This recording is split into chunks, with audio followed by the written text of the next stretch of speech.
बिस्मिल्लाहिर्रहमानिर्रहीम अस्सलाम वालेकुम अय्या का नाब दो वैया का नस्ता मोहम्मद अदनान से अल्लाह से। पीपल्स पार्टी को ज़ुल्फ़िकार अली भुट्टो ने स्टार्ट से शुरू किया और कहाँ तक लेके गए ये सारी दुनिया को पता, हर बंदे को पता है कि ज़ुल्फ़िकार अली भुट्टो साहब ने कितनी मेहनत की और कहाँ से कहाँ तक, मतलब पाकिस्तान का भी बहुत ज़्यादा जो उनके ऊपर काफ़ी ब्लेम्स भी हैं, लेकिन basically is a great leader.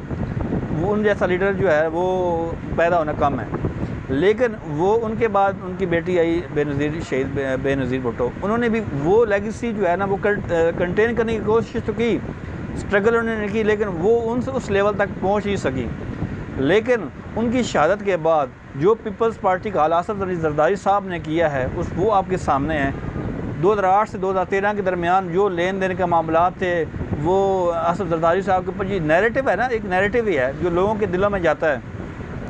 अब ये दौर है यूथ का, ये दौर है जवानों का, लोग जो है ना उसको ऐसा क्या लेते हैं। असद ज़रदारी साहब जहाँ उन्होंने जो नैरेटिव अपना बनाया है कि वो लोगों को ख़रीदते हैं, वो कहते हैं जी मैं यारों का यार हूँ। जिस तरह उन्होंने ये हुकूमत गिराई, मतलब ये पीटीआई गवर्नमेंट गिराने में मेन किरदार जो असद ज़रदारी साहब का है, उनका जो नैरेटिव है वो पंजाब में उनको सबको पता लग गया है कि उन्होंने पीटीआई को कितना फ़ायदा दिया है। ठीक है, अगर आप गलत तरीके से गलत काम करेंगे, ठीक करने के गलत तरीके से कोशिश करेंगे तो वो भी आपके पल्ले ही पड़ेगा।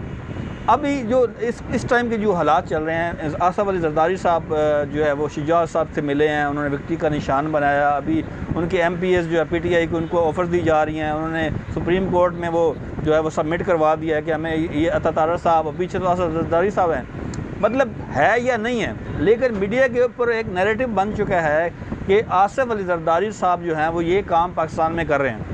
हर एक के जहन, मेरे जहन में भी ये आ चुका है, हालांकि मैं उस पर नहीं जाता कि मीडिया की रिपोर्ट्स हैं जो भी हैं, लेकिन आपका एक नैरेटिव जो होता है, आपका बयानिया जो होता है किसी भी जमात का, वो आपको ऊपर ले जाने के लिए बहुत जो है वो अहम होता है।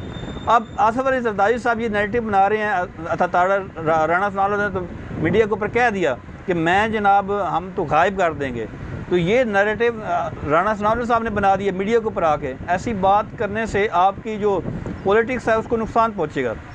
ये चीज़ें करने से हमेशा नून लीग को नुकसान हुआ, पीपल्स पार्टी का तो बेड़ा गर्क कर दिया है असद अली ज़रदारी साहब ने। ये उनके ये जो बयानात हैं।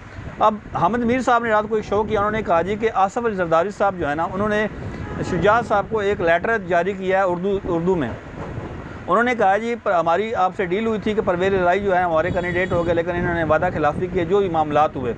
अच्छा, उन्होंने कहा जी कि अगर ये हमारी तरफ से कैंडिडेट नहीं होते तो ये उनकी और मेरी पर्सनल दुश्मनी बन जाएगी।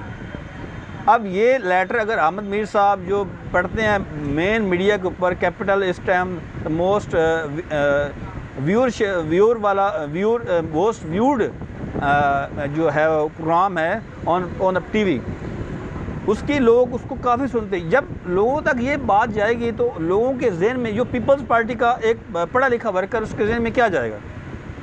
तो आपने अपनी पार्टी का खुद से सत्यानाश कर दिया हुआ है। अगर बिलावल साहब एक पढ़े लिखे, एक मतलब सुलझे हुए सियासतदान बनना चाहते हैं तो उनको अपना जो नैरेटिव है, बयानिया, वो मजबूत करने की ज़रूरत है। इस तरह से पार्टियाँ नहीं बनाई जाती, क्योंकि मैं छोटा सा, मतलब इतना पॉलिटिक्स का नहीं पता, लेकिन मुझे भी ये चीज़ें समझ आ रही हैं कि ये चीज़ गलत है। इस तरह से आप लोगों को ख़रीद तो सकते हैं, लेकिन लोगों के जो माइंड सेट है उसको चेंज नहीं कर सकते। अब ये नैरेटिव जो ख़रीदने वाला है ये तो हमेशा किसी भी पार्टी के लिए नुकसानदेह है, वो चाहे PMLN करे, PTI करे। अब वो जो 3 MPs उन्होंने वो सुप्रीम कोर्ट में सबमिट करवा दिया कि हमें अता तारड़ के थ्रू, वो रहीला MP हैं उनकी तरफ कॉल आ रही है, अता तारड़ थ्रू जो ये मामलात सारे हो रहे हैं।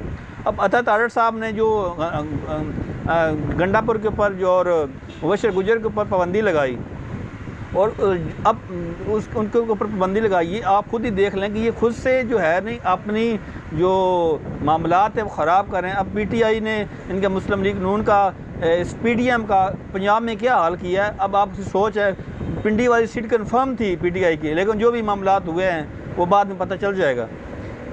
तो ये पीपल्स पार्टी के वर्कर्स को, पीपल्स पार्टी की जो इंतज़ामिया को सोचने की ज़रूरत है कि अगर आपने पाकिस्तान में पॉलिटिक्स करनी है तो ये वो 90 वाला दौर ख़त्म हो गया। अब ये सोशल मीडिया का दौर है, आपको अपना नैरेटिव जो है वो स्ट्रॉन्ग करना पड़ेगा।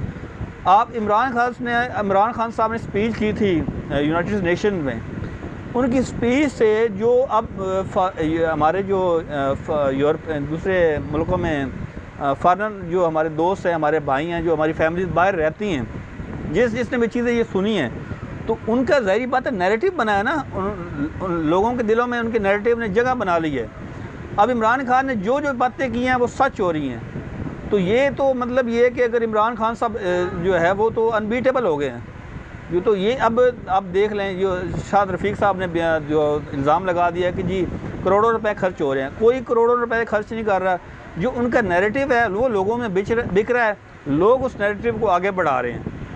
अब आप व्यूअरशिप देख लें, मंसूर अली खान साहब जो हैं वो एक्सप्रेस न्यूज़ से, उसके बाद पता नहीं अब किस कौन से GNN पे हैं या उसके ऊपर समा पे हैं। अब उनकी वो प्राइम टाइम में प्रोग्राम करते हैं। अब उनका जो व्लॉग है उसके ऊपर फेसबुक के ऊपर अब उसका जो व्यूअरशिप देख लें, और इमरान रियाज साहब इनके पास कोई चीज़ नहीं है, कोई प्रोग्राम नहीं है। अब उनके व्यूअरशिप देख रहे हैं, आपको ज़मीन आसमान का फ़र्क नज़र आ जाएगा। ट्विटर के ऊपर 8 से ऊपर मिलियन फॉलोअर्स जो हैं मरियम के हैं, और 2 के 3 मिलियन फॉलोअर्स जो हैं वो उनकी हैं इमरान रियाज साहब के। लेकिन इमरान रियाज साहब की व्यूअरशिप जो है वो कहीं ऊपर है मरियम से। ये हर चीज़ आपका जो बयानिया है ना, वो सब कुछ वही है।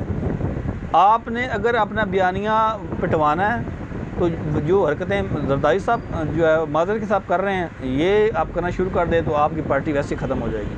तो जरदारी साहब इसको पता नहीं क्या उनको फ़ायदा हो रहा है या जो भी है, लेकिन उन्होंने पीपल्स पार्टी का बेड़ा गर्क जो पहले था, अब उसका दोबारा गर्क जो है ना वो गर्क कर रहे हैं। और मुस्लिम लीग नून जो है वो इस तरह की हरकतें अब 230 के ऊपर डॉलर है हमारा, डिफ़ॉल्ट होने के तकरीबन हम करीब हैं। ऐसी पॉलिसी पाकिस्तान में रही तो बिज़नेस तो तबाह होंगे ही होंगे, लोग भी जो है ना उनका भी बुरा हाल हो जाएगा। अब लोग श्रीलंका वाला हमारा अगर खुदा न खासा हाल हो गया तो कहाँ जाएंगे, क्या करना है। ये जो एटॉमिक एनर्जी और जो चीज़ें हैं, अगर हमारे पास खाने को चीज़ ही ना होगी। वस्सलाम, पाकिस्तान जिंदाबाद, अस्सलाम वालेकुम।